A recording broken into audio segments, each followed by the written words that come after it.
노래를 통해서 지나온 시절을 돌아보는 임진모의 시대와 노래, 음악평론가 임진모 씨 모셨습니다. 어서 오세요. 네, 안녕하세요. 네, 지난주 저희가 이 대전역을 소재로 한 대전 브루스를 가지고 이야기를 나눴잖아요. 네. 굉장히 반응이 뜨거웠습니다.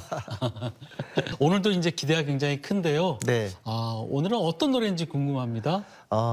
역시 대전 노래인데요. 예. 조금은 덜 알려졌어도 당시에 라디오를 통해서 아주 자주 흘러나왔던 노래 소개하겠습니다. 예. 네. 노래 부르시는 분은요, 당대 최고의 가수예요. 안다성 선생님. 안다성 예. 가수. 그리고 예. 노래 제목은 못 잊을 대전의 밤입니다. 그럼 잠깐 노래를 한번 들어보고 네. 또 이야기를 나눠볼까요?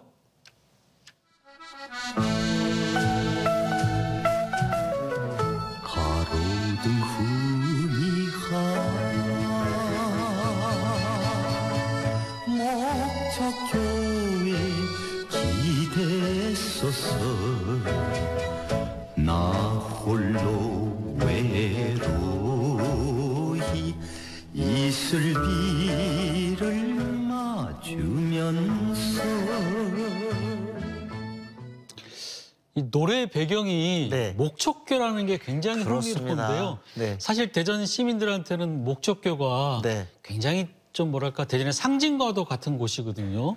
저도 알고 있습니다. 예. 왜냐하면 제가 학교 다닐 때 대전 친구들이 꼭 얘기하는 게 두 개가 있었어요. 예. 하나는 시계탑, 시계탑. 또 하나가 목적교였습니다. 그러니까 예. 만남의 장소였던 거예요. 그렇죠. 근데 시계탑에서 만나든가 사실은 또 대전역하고 목적교 거리가 가깝잖아요. 가깝죠. 이제 예. 걸어서 목적교에서 만나자. 예. 그러니까 일종의 어떻게 보면 뭐 만남의 광장 뭐 그런 개념인데요. 이 노래 때문에도 더욱더 목적교가 알려졌고 비단 대전 사람이 아니더라도 예. 이 목적교라는 이름을 갖다가 알고 있었고요. 옛날부터 유명했던 게 거의 뭐 부산의 영도다리 같이 그 피난민들이 예. 이제 가족들이 뿔뿔이 흩어지잖아요. 그렇죠. 헤어진 가족들을 만날 수 있는 공간이 바로 이 목적교였답니다. 그래서 네. 목적교가 이렇게 노래 이렇게 가사에 이렇게 등장하고 있는 것이 아닌가. 네. 제가 듣기로도 네. 이 목적교는 6.25 당시에 네. 그 헤어진 가족들을 찾기 위해서 네. 거기를 서성이다가 그렇습니다. 이렇게 뭐 만나기도 네네. 하고 했던 네. 그런 의미가 있다는 얘기도 제가 들은 바가 그러니까 있습니다. 피난 시절의 예. 상징적인 이름이죠. 그게.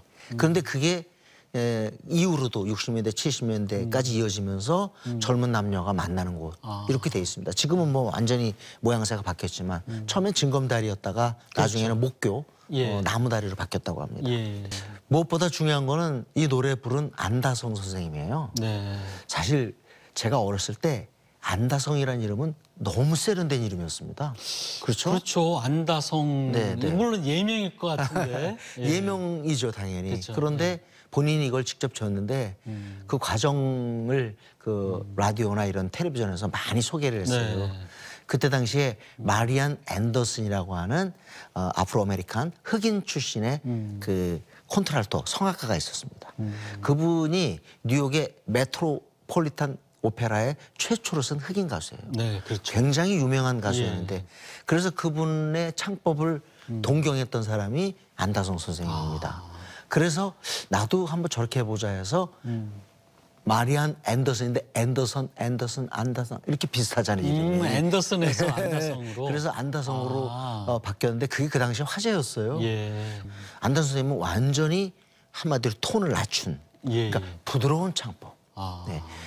일종의 크루닝인데 그 창법을 동원해서 그 당시에 많은 분들이 특히 인텔리겐차들이 안다성 선생님한테 반응했어요. 본인도 학력도 높았고요. 예. 근데 이 안다성 선생님이 워낙 이미지가 좋고 50년대 슈퍼스타였기 때문에 못 잊을 대전의 밤도 덩달아 알려진 거죠. 저희가 노래의 배경이 되는 목적교에 얽힌 이야기를 영상으로 준비했습니다. 먼저 화면 보고 또 이야기 계속 나눠보겠습니다. 대전시동구 대전역과 중앙로를 잇는 목적교. 한때 대전 전 복개공사로 사라졌다가 2010년 나무줄기세포를 형상화한 지금의 모습으로 단장됐는데요. 예나 지금이나 많은 시민들의 발길이 끊이지 않는 대전의 명소입니다. 안다성 씨도 저 개인적으로 좋아하는 그 가수인데 그 노래 가사에 목적교가 들어가는 것이 있습니다. 가로동이 희미한 목적교의 길에서 나 홀로 해로이 이슬비를 맞으며 지나간 그 옛날을 안타까워 불러보는 첫사랑 못 잊는 대전의 밤이요. 세월 속에 모습은 달라졌지만 늘 그 자리를 지키며 대전의 역사를 함께해온 목적교. 특히 원도심이 번성하던 시절엔 신문화를 전파하는 통로 역할을 하기도 했습니다. 목적교는 대전의 110년의 역사를 지켜본 산물입니다.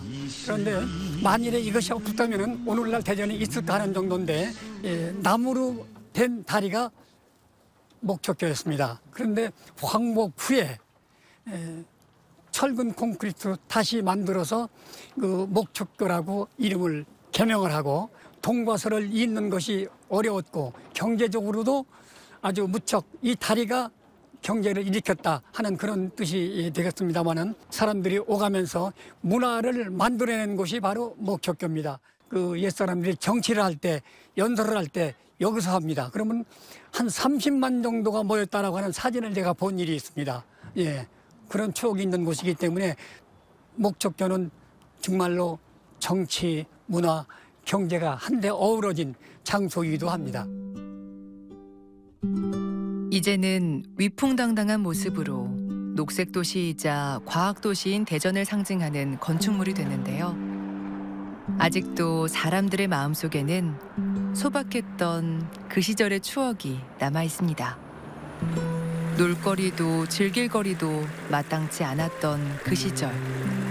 목적교에 오면 늘 재미난 일이 기다리고 있었으니까요. 그러니까 여기서 미역 감고 겨울에는 썰매 타고 그다음에 한겨울에는 불놀이, 쥐불놀이 했고 그렇게 하고 놀아서 미역 감고 그러면 이제 장마가 지면은 막 꽉 차가지고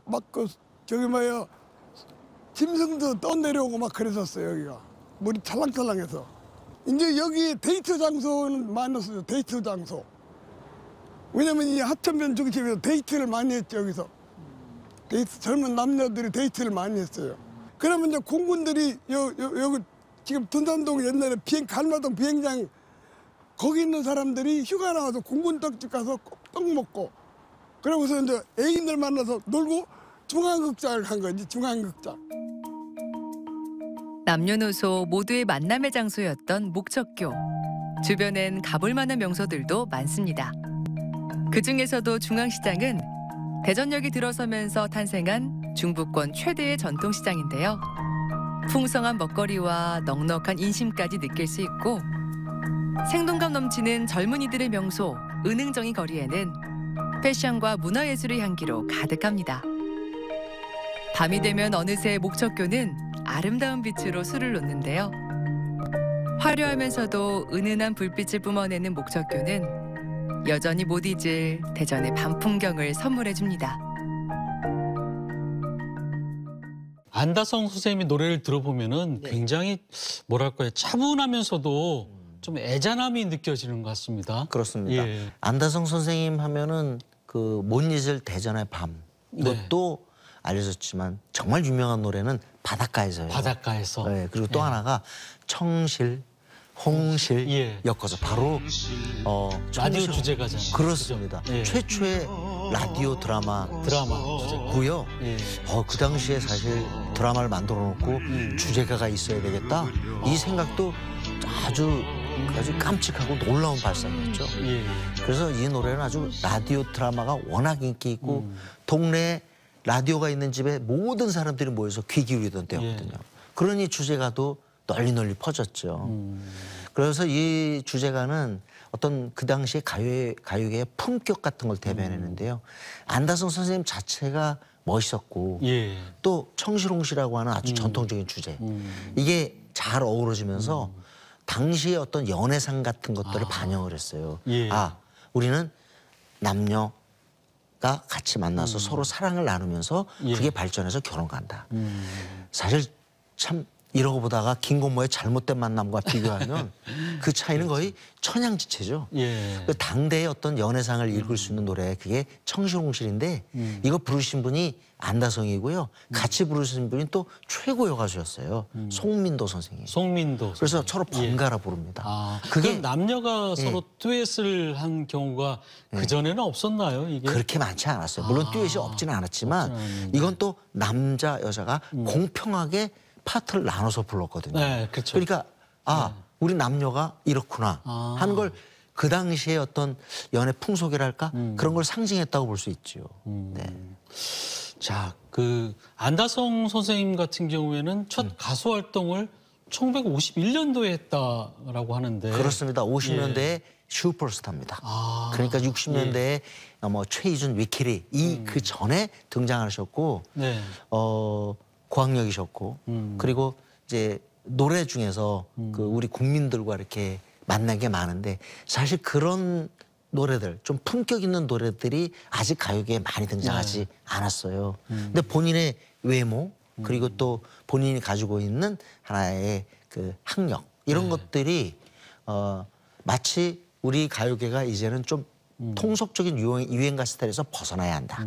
목소리도 굉장히 약간 저음이면서도 부드럽고 그렇습니다. 좀 귀족적인 목소리라는 맞습니다. 느낌도 좀 들어요. 요즘 우리 예. 표현으로 고급지죠. 고급다, 네, 고급진다. 고급진 목소리예요. 그렇기 때문에 이분이 등장하면서 우리 가요를 한번 다르게 만들어 보자. 그래서 예. 그냥 일반적인 유행가가 아니라 조금 뭐랄까 품격 있고 그다음에 발라드풍에 예. 조금은 서구화된 그런 스타일의 노래를 갖다가 안다성 선생님이 많이 부르셨어요. 그게 바닷가에서 그다음에 사랑이 메아리 칠 때라는 그런 노래 네. 그리고 또 청실홍실. 청실홍실. 예. 청실홍실은 60년대로 넘어갑니다만 그 당시에 저도 아직 기억이 납니다. 청실홍실. 네. 좀 점잖은 우리 아버지 분들이 네. 많이 불렀던 그런 목소리의 예. 노래들인 것 같은데 예. 안다성 선생님 또 우리 충청도 분이시고 제천 예. 분이십니다. 그렇죠. 그렇기 때문에 예. 더욱더 못 잊을 대전의 밤 이 예. 노래가 이 지역에서 다른 지역에서는 아무래도 조금 덜 알려졌지만 네. 이 지역에서는 라디오에서 많이 흘러나오는 그런 노래가 됐죠. 네. 오늘 저희가 못 잊을 대전의 밤. 네. 사실 저는 그 전까지는 이렇게 잘 알지 못했던 노래이긴 한데 네. 또 우리 중장년들은 중장년층 우리 조금 저희보다 연배 높으신 분들은 또 익히 또 잘 알 것 같기도 하고요. 네. 특히 대전 분들 잘 그렇습니다. 아는 노래일 것 같기도 대전의 하고. 역사를 갖다가 예. 목촉교라는 그 이름도 나오고요. 예. 대전의 옛 그리고 지금을 갖다가 확인할 수 있는 그런 노래. 어떻게 보면 이것도 굉장히 역사적 가치가 있는 노래라고 생각합니다. 네. 그 시절 향수로 돌아가는 분들이 많았을 것 같습니다. 네. 임지모 선생님 오늘 나오셔서 고맙습니다. 네, 감사합니다. 예.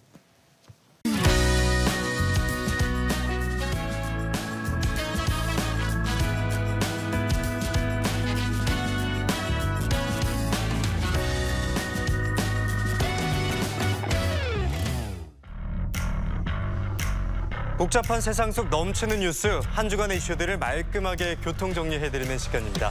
이번 주 뉴스 신호등 지금 바로 출발해 보겠습니다. 자, 오늘은 어떤 뉴스들이 신호에 걸렸을까요? 네, 먼저 첫 번째 신호등 빨간불 전세 사기입니다. 전세 사기가 빨간불에 걸렸는데요. 전세 사기 피해가 계속되고 있지만 여전히 해결되지 않은 상황이죠. 우리 지역에서도 전세 사기 일당이 적발되고 집회가 이루어지는 등 논란이 뜨거운 상황인데요. 다른 지역 인천에서는 전세 사기 피해 아파트 입주민들이 설상가상 또 다른 고통까지 겪고 있다고 합니다. 세입자가 납부한 공과금과 관리비마저 임대인이 떼먹은 상황이기 때문에 건물 관리가 제대로 이루어지지 않고 있다는 건데요. 기계식 주차장과 엘리베이터는 아예 작동하지도 않고요. 누수와 곰팡이는 물론 누전 위험에 심지어는 단수 조치까지 세입자들의 일상생활마저도 불가능해졌습니다. 누리꾼들 분노의 레드카드 뽑아들었는데요. 전세 사기 피해자만 2번 죽이는 꼴이네. 이쯤 되면 전세 제도 자체를 다시 한번 검토해봐야 될 듯 등의 반응들이 있었습니다. 많은 사람 피눈물 흘리게 하는 전세 사기 행위. 이제는 제발 정지입니다. 이런 피해가 더 이상 반복되지 않기를 바라는 의미에서 빨간불이 들어왔습니다. 자, 다음은 노란불 한번 살펴볼까요? 네, 노란불은 AI 저작권입니다.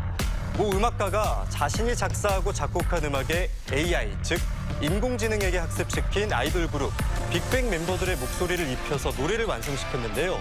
그리고 이를 동영상 스트리밍 사이트에 올렸습니다. 중국의 모 사이트에서 해당 곡의 저작권을 등록했다가 무단도용으로 철회하는 소동이 벌어졌습니다. 해프닝에 그쳤지만 이 사건을 통해서 AI 저작권에 관한 논란이 뜨거워졌는데요. 창작곡일지라도 특정 인물의 음성을 AI에게 학습시켜서 그 결과물로 수익을 낸다면 부정경쟁 방지법에 저촉될 수 있기 때문입니다. 양면의 칼날 같은 AI 시대 저작권, 누리꾼들도 경계하는 눈치인데요. 빅뱅 신곡인 줄 알았는데 AI였네. 진짜 비슷하긴 하더라. AI 창작물이 늘어나는 만큼 저작권법도 보완돼야 할 텐데 등의 반응이 있었습니다.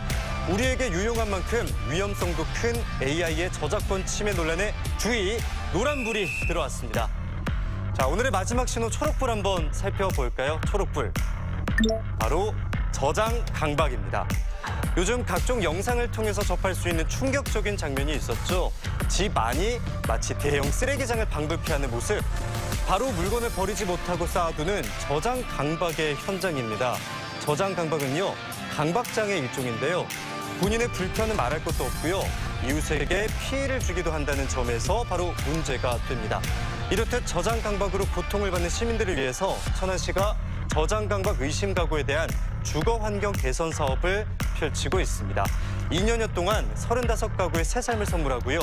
의료 전문기관과 연계해서 재발 방지와 자립을 돕고 있다고 합니다. 누리꾼들도 속이 뻥! 아주 싱그러운 초록색 일색입니다. 저장 강박 앓는 분들이 생각보다 많구나. 다들 잘 회복하셨으면 마음이 아픈 이웃을 돕는 지자체와 시민들 모두 칭찬해 등의 댓글까지 살펴봤는데요. 저장 강박으로 고통을 받던 분들 앞으로는 상쾌하고 건강한 삶으로 쭉 직진하시기를 바라면서 격려와 응원을 담은 초록불이 들어왔습니다. 빨노초, 3가지 신호로 뉴스 교통 정리해드리는 뉴스 신호등. 오늘 신호들은 어떠셨나요? 이번 한 주도 생활 속의 상식과 질서 잘 지켜주시기 바랍니다. 지금까지 뉴스 신호등이었습니다.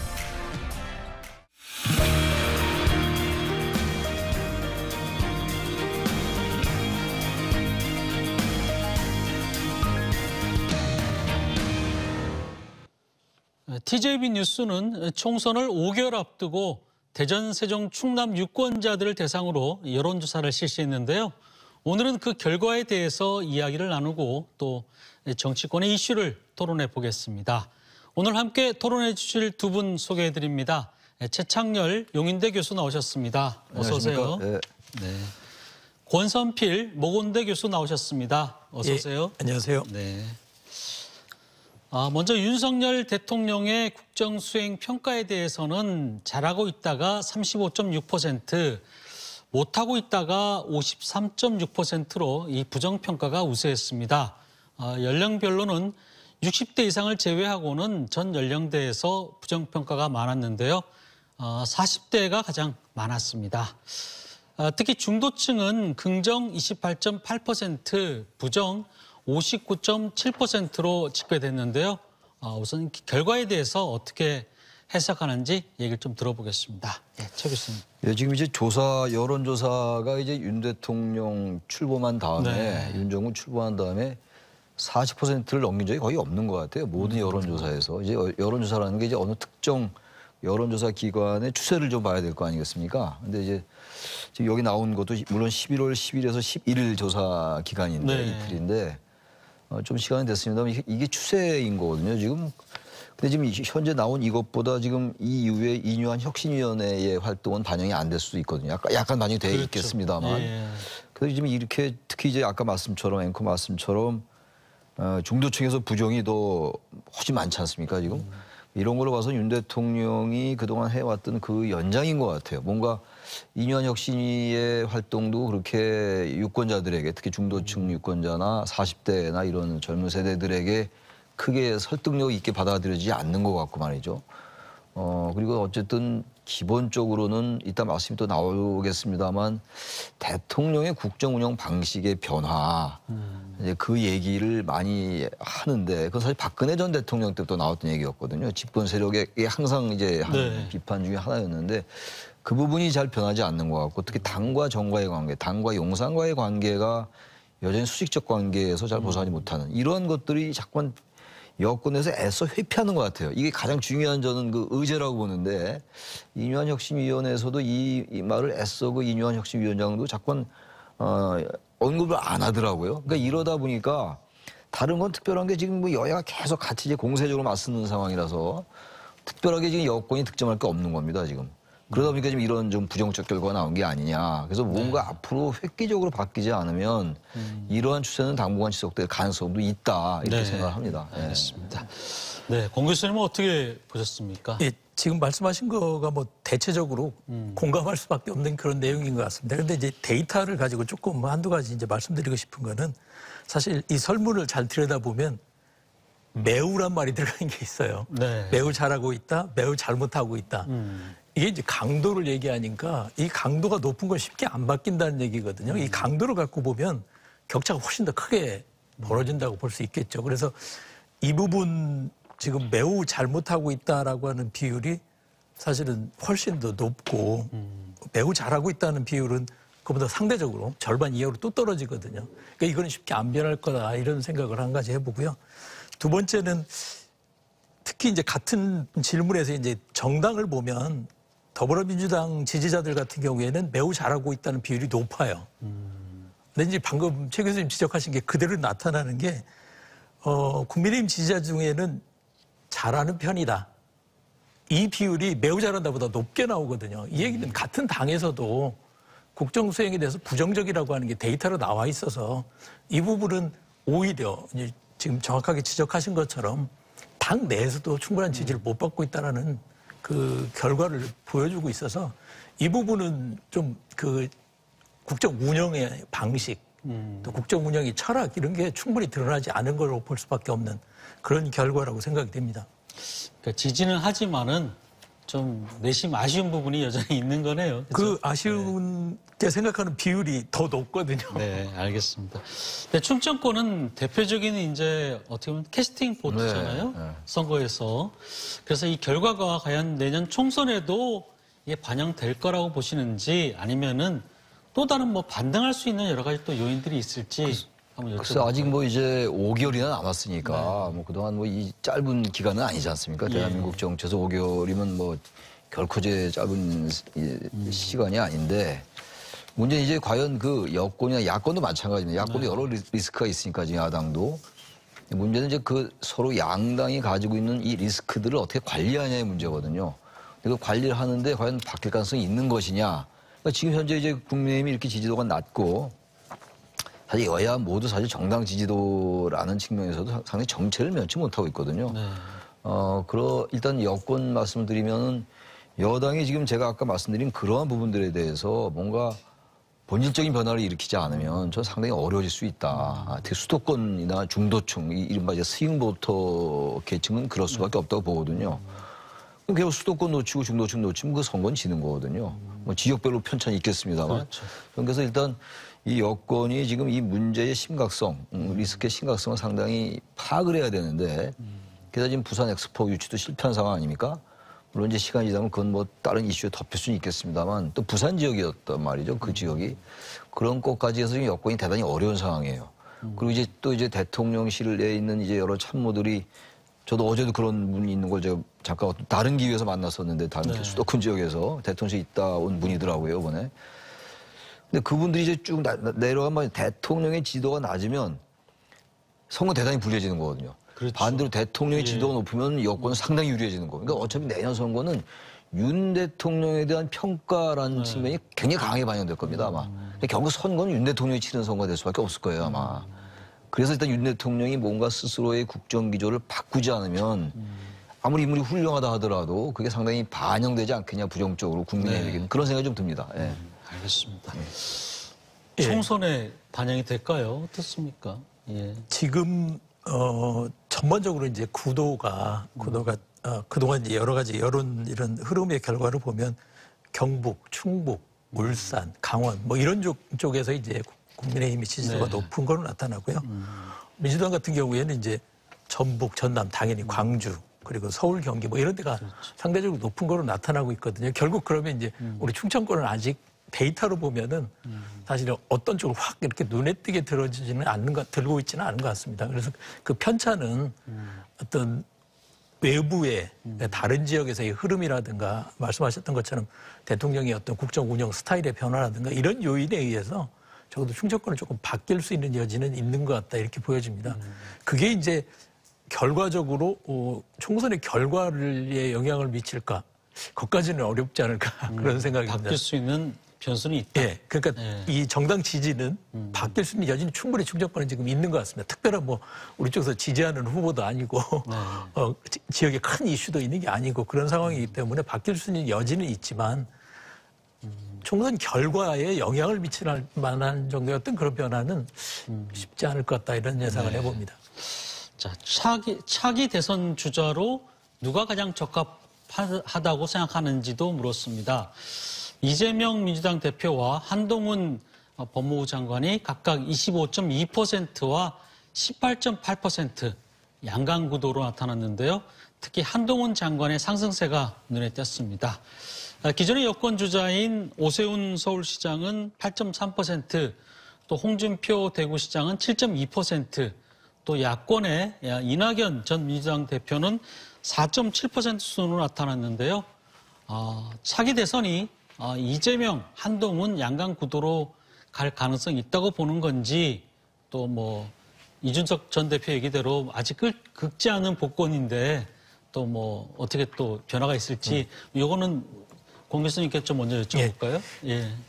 뭐 말씀하신 한쪽 이재명 대표 같은 경우는 당 대표인데도 불구하고 지금 당 지지율만큼도 못 올라가고 있거든요. 그 얘기는 영향이 안 되고 있다는 걸 반증하는 것 같고요.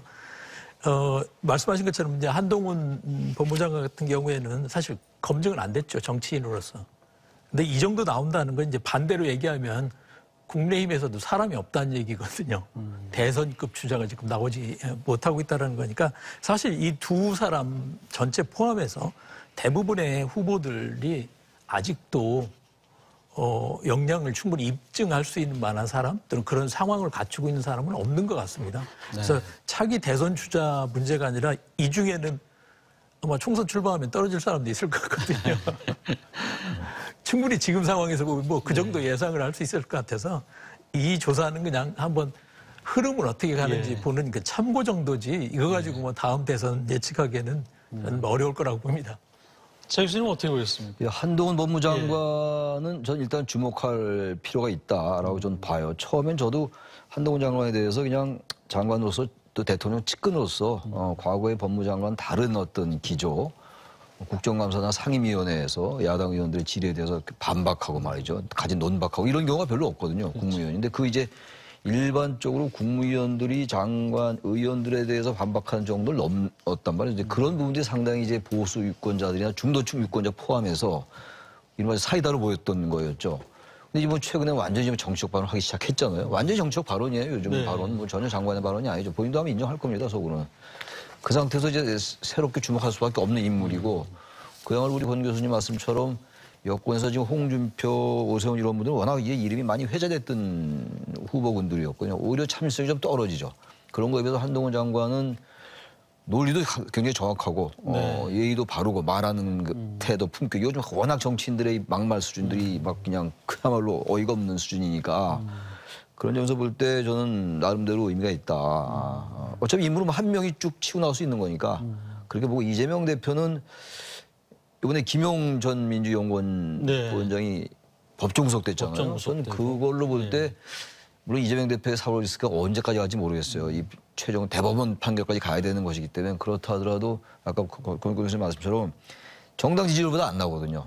그 정도 이재명 대표는 한계가 있다. 물론 야권에서 지금 이재명 대표만한 인물이 지금 안 보이긴 합니다만 시간이 아직 많이 남았잖아요. 인물이 또 부상할 수 있는 거라서 저는 이재명 대표보다는 한동훈 장관에게 일단 주목을 해야 되지 않느냐. 근데 이 한동훈 장관도 워낙 윤 대통령과 같은 패키지를 묶여있는 부분이 좀 있어요. 나중에 차별화될 수 있겠습니다만 그래서 이 부분도 윤 대통령이 국정수행에서 좀 긍정평가를 받아야지 한동훈 장관도 동력을 받을 수 있지 않겠는가 이런 좀 생각이 있습니다. 만약에 총선에 출마한다면 어느 지역구나 뭐 비례대표나 어떻게 나오는 게 전 비례대표로 나오는 거는 한 장관의 정치적 자산에 큰 도움이 안 될 것 같아요. 일단 새롭게 나가면은 완전 험지는 아니더라도 네. 너무 험지에 나가면 떨어짐으로써 오히려 이제 여권의 소중한 정책 자산이 훼손되는 거니까 저는 그래서 비례대표는 아니지만 저 수도권에 그야말로 아까 이 대전이나 이런 충청처럼 완전히 어느 쪽이 치우치지 않는 지역에 나가서 네. 자기의 어떤 실력을 입증해야 될 겁니다 아마.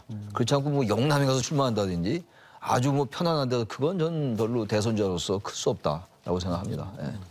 공 교수님도 그렇게 예, 생각하세요? 그 부분 뭐 저 100% 예. 공감입니다. 아마 수도권에 적절한 그 지금 민주당 상대하고 맞붙어서 실력을 보여줄 필요는 있거든요. 뭐 그동안 한 번도 그런 기회가 없었기 때문에 수도권에서 아마 출마하는 것이 그리고 적어도 선거의 현장에서 뛰는 것이 아마 양쪽으로 다 정치력도 보여주고 또 당내 입지도 만들 수 있는 방법이 아닌가 그런 생각이 드는데요. 우리 지역에 올 가능성은 전혀 없는 거라고 생각을 합니다. 뭐 청주에서 살아서 청주는 한번 청주 지역 언론에서 한번 얘기됐던 충북 지역은 저는 얘기됐던 조금 가능성이 적이 있다고 생각합니다. 왜 그러냐면 아까 잠깐 이제 지나가면서 말씀드렸지만 의외로 이제 충북 지역이 지금 그 국민의힘이 지지도가 상당히 높게 강원 충북이 상대적으로 조금 높게 이렇게 형성되고 있어서 일정 부분은 그 충청권을 그 끌어들이는 어떤 방편으로 충북 지역은 뭐 생각해 볼 만할 것 같습니다. 네. 알겠습니다. 제가 이번 여론조사 하면서 좀 중요시한 주제가 하나 있었는데요. 현재 300명인 국회의원 정수에 대해서 어떻게 생각하냐 물었더니 줄여야 한다는 응답이 64.2%로 가장 많았습니다. 또 현행 유지는 24%, 늘려야 한다는 7%에 그쳤는데요. 또 여기에다가 국회의원 3선 초과 연임 제한, 즉 4선 이상은 안 된다라는 부분에 대해서는 찬성이 59.9%, 또 반대가 35.7%로 같은 지역구에서는 과도한 연임을 제한해야 한다는 여론이 우세했습니다. 이 결과를 어떻게 해석할 수 있을까요? 글쎄요, 그러니까 이 지금 네. 국회의원 정수에 대한 건 여전히 계속 그 줄여야 된다는 여론이 높거든요. 네. 뭐 다들 아시겠습니다만 사실 이런 걸 빼고 제외하고 보면 우리나라 국회의원 수가 그렇게 많은 건 아니거든요. 아시겠습니다만. 그럼 오히려 늘려야 되는 건데 뭐 그런 지금 뭐 정치 이론으로 할 때가 아니에요. 뭐 국회가 완전히 국민들로부터 불신 정도가 아니고 거의 뭐 저 국회 해체되는 거 아니야? 뭐 이런 생각하는 분도 많이 계실 거예요, 솔직히. 네. 저런 방법 말고 뭐 없을까? 뭐 대의민주제밖에 없겠습니다만 뭐 그런 생각이 들 정도란 말이죠. 저는 그래서 국회의원 수는 이 정도 국민의 응답들이 나온다면 전 줄이는 게 맞다고 봅니다. 아무리 뭐 정치론적으로 뭐 국민의 예를 들어가지고 우리나라 같은 경우 지금 현재 상태로 가정한다면 국회의원 400명이 된들 뭐 좋아지겠습니까? 또 하나가 지금 좀 다른 얘기입니다만 지난 21대 국회 때 초선 의원이 151명이었거든요. 과반이 넘었는데 근데 뭐 그렇다고 21대 국회 좋았나요? 그 젊은 사람만이 좋은 것도 아니라는 게 입증이 되고 있는 거예요. 기득권 못지않게 이 정책 계산 더 잘 돌려요. 어떤 면에서 볼 때는. 그래서 저는 일단 국회의원 수 줄이고 4선 이상 이거 하는 것도 저는 쉽지 않겠습니다만 이것도 반영할 필요 있을 것 같아요. 지금 지방자치단체장들은 3선밖에 못하지 않습니까? 그렇죠. 지방자치단체랑 같은 같은 상황이어서 뭐 국회와 지방자치단체는 뭔가 상황이 다르지 않냐라고 얘기할 수 있겠습니다만 그만큼 국회에 대한 불신이 높은 거예요. 이건 자초한 겁니다. 그래서 저는 3선까지만 하고 그만하라 이거예요. 그 다른 사람한테 기회를 주고 그래도 또 물갈이 하면 또 하고 근데 물갈이가 뭐 능사는 아닙니다만 아까 말씀드린 것처럼 어쨌든 의원 수 줄이고 의원의 특권도 좀 줄이고 국회가 지금 너무 지금 과합니다. 지금 지역에도 현수막 붙인 거 보면요 완전 특권자들이에요. 무슨 하다못해 저희 동네 같은 경우는 무슨 저기 대각선 횡단보도 그것도 했다고 자기가 했다고 선전해요. 그게 말이 됩니까? 지방자치단체에서 한 거지. 이런 식으로 모든 건 자기가 하다못해 에스컬레이터도 이건 자기가 했다. 네. 그 여야 똑같습니다. 그래서 의원들이 지금 이렇게 부정적 평가를 받는 거를 반성해라. 저는 근데 일리 있는 전 응답이 아니냐 이렇게 생각합니다. 네. 그래도 지역에서 조금 다선의원들이 있어야 좀 힘을 받는 게 아니냐 이렇게 또 얘기하시는 분들도 있거든요. 꼭 그렇지만 않죠. 실제 결과는 그렇지만 않았기 때문에. 근데 지금 뭐 최 교수님 말씀처럼 사실 이 추세는 국회의원 또는 국회의 역량, 능력에 대한 그 평가 추세는 지금 일관되게 나오고 있거든요. 떨어지는 추세라고 하는 게 이제 사실 더 큰 문제죠. 작년도 2022년도에 한국행정연구원에서 정부 신뢰도에 대한 조사를 한 게 있거든요. 거기서 정부 각 기관에 대해서 쭉 조사를 했는데 국회가 꼴찌였더라고요. 교육기관이라 이런 게 조금 높게 나오지만 이 국회라는 것 자체에 대한 불신이 아주 높게 이제 여론이 이미 형성돼 있기 때문에 정수를 줄여야 된다는 의견이 나오는 것은 당연한 결과인 것 같습니다. 마찬가지로 이제 같은 맥락에서 다선도 줄여야 되겠다라는 얘기를 하는데 문제는 이제 이렇게 국회의원 정수를 줄이고 다선을 없앤다고 해서 문제 해결이 가능할까? 우리 국가적인 과제를 해결하는 게 가능할까? 그게 가능해야지만 이제 이게 제도가 풀려나가는 건데 이 부분에 대한 고민이 좀 따를 필요가 있습니다. 대부분 지금 현재 나온 거로 보면 뭐 150명 수준으로 줄이자라고 하는 거거든요. 거의 절반 정도는 줄여야 된다. 네. 그러면 그 절반의 수준으로 필요한 중요한 결정을 할 수 있을까? 그렇게 되기가 더 어려울 거거든요. 그러면 이제 저희 지역의 입장에서는 지방 분권과 맞물려서 이걸 진행을 해야 된다라고 이제 계속 주장을 하는 겁니다. 지방의 권한을 더 많이 주고 국회는 중앙정부 뭐 대외적인 거, 외교적인 거나 몇 가지만 집중할 수 있도록 하면 인원이 적어도 되거든요. 그러면 그건 그대로 하고 예를 들면 양원제 형태가 되든 뭐 그 방식은 다르게 할 수 있겠지만 지역에 더 많은 권한을 주고서 지역이 더 활성화될 수 있도록 네. 국회도 좀 권한을 내려줬으면 좋겠다라고 하는 게 대통령뿐만 아니라 국회도 네. 지역의 입법에 관한 권한을 현재 광역이 좀 어렵다면은 지금 요즘 메가시티 많이 얘기하니까 권역을 좀 넓게 해가지고 거기에 뭐 만들 수도 있겠고요. 어쨌든 전체적으로는 국회의 권한도 대통령의 권한만 요구했던 게 아니라 국회의 권한도 지역에 더 내려주면 좋겠다. 지역에 내려주고 좀 줄여주자. 그렇죠. 그렇게 네. 하면 이제 줄여도 괜찮을 거거든요. 알겠습니다. 여야 이 얘기를 짧게 좀 들어볼게요. 이제 지금 국민의힘에서는 뭐 혁신위 활동이 마감을 앞두고 있는데 인요한 위원장이 마지막으로 자신의 공천심사위원장으로 추천해달라 했는데 2시간 만에 거절당했어요. 그렇습니다. 예. 앞으로 혁신위 활동 이대로 그냥 끝나는 건가요? 뭐 거의 동력을 상실하는 게 아니냐, 저 그렇게 봅니다. 저 처음에 이제 그 이른바 뭐 대사면, 그러니까 지금 혁신위가 내세운 게 통합, 희생, 다양성 이런 거였거든요. 그 통합이라는 게 이제 이준석 전 대표 이제 뭐 징계 처리하고 이런 거였잖아요. 근데 그게 뭐 사실 매끄럽게 되지도 않았습니다만 일단 그건 됐어요. 됐고 그다음에 이제 중진들 그리고 친윤 그룹들 뭐 총선 불출마 또는 험지 출마 이런 얘기 나왔는데 거기다 응답이 없었던 거 아닙니까? 하태경 의원만 이제 서울에 나온다, 수도권 나온다 했는데 그것도 종로 출마한다고 그러면서 그것도 빛이 발해버렸고. 그러다 보니까 벌써 시간이 꽤 흘렀거든요.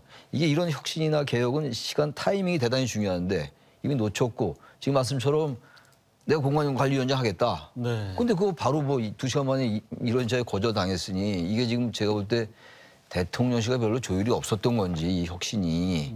게다가 또 이뇨한 혁신위원장이 아까 제가 잠깐 언급했던 그 대통령의 그 국정기조 변화라든지 당정관계, 수위적 관계 이런 건 애써 얘기를 안 하더라고요. 네. 그러다 보니까 스스로 저는 이것도 자초한 게 아니야. 더 그런 것도 더 강하게 밀고 나갈 생각을 안 하고 오로지 중진 불출마 총선 뭐 이것만 얘기하니까 오히려 더 반발만 거세게 불러일으키고 거의 동력전 상실해 가는 것 같습니다. 상실했다. 네. 예.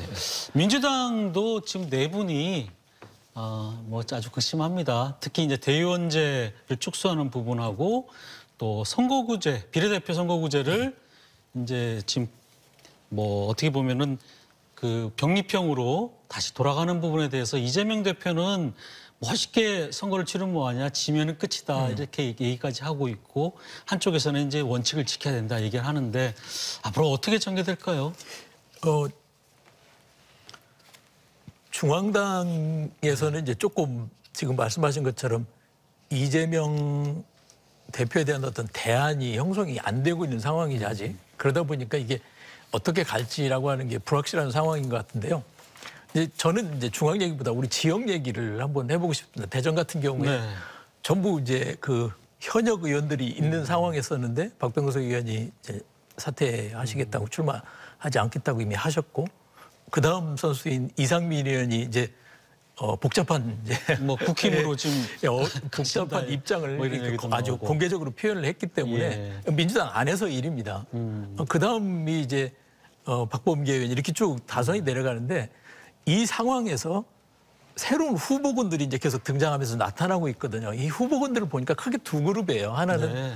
이재명을 강력히 지지했던 그런 개혁 그룹 뭐 이렇게 얘기하는 그룹들하고 또 다른 그룹들은 여성이나 젊은 층, 소위 뭐 이준석 스타일에 가까운 그런 연령대나 그런 취향을 갖는 분들이 등장하는 것 같아서 지역 안에서도 사실 이게 정리가 안 되고 있다라고 하는 거. 그렇지만 현재 있는 민주당이 아니다라고 하는 건 이제 다 지역에서 나타난 거예요. 다선 구조도 안 되고 기득권을 갖고 있는 의원들의 경우도 문제가 있다. 또 이상민 의원처럼 내가 민주당이 있을 수 없다 나는. 다른 선택을 할 수밖에 없는 상황이겠다. 이런 얘기가 지역에서도 나오고 있고 네. 각 지역구마다 새로 등장하는 젊은 새로운 후보군들을 보면은 말씀드린 이제 더 세게 이재명계의 어떤 개혁을 추진해야 된다는 그룹도 있지만은 그와 다르게 젊고 또는 여성이라든가 이런 좀 다양성을 표현할 수 있는 그런 그룹도 등장하고 있는 걸 보면은 민주당도 아직 정리가 안 됐다는 뜻이죠. 이게 어떻게 흐름이 잡힐 건지 지역에서도 이게 보이질 않거든요. 네. 지금 이 상황이 아무것도 어떤 방향으로 흘러갈지 예측하기 어려운 상황이라는 게 중앙당의 상황을 그대로 지역에도 반영한 것이 아닌가 그렇게 생각이 듭니다. 알겠습니다. 두 분 말씀 오늘 여기까지 듣도록 하겠습니다. 고맙습니다. 네, 고맙습니다. 네, 고맙습니다. 네, TJB 여론조사를 통해 본 민심은 현 정치권에 대한 강한 불신을 드러냈습니다. 새 인물, 새 정치를 갈망하는 모습도 보였고요. 하지만 매번 선거 때마다 뭐 새롭다고 나왔지만 결국 4년 뒤에 보면은 신선함이 없었다 이렇게 얘기하는 분들도 있죠. 중요한 건 신구를 떠나서 초심을 잃지 않는 국민의 대표를 뽑아야 하겠다 이런 생각이 듭니다. 뉴스 크리에이터 시선 오늘 여기서 마치겠습니다. 함께해 주신 여러분 고맙습니다.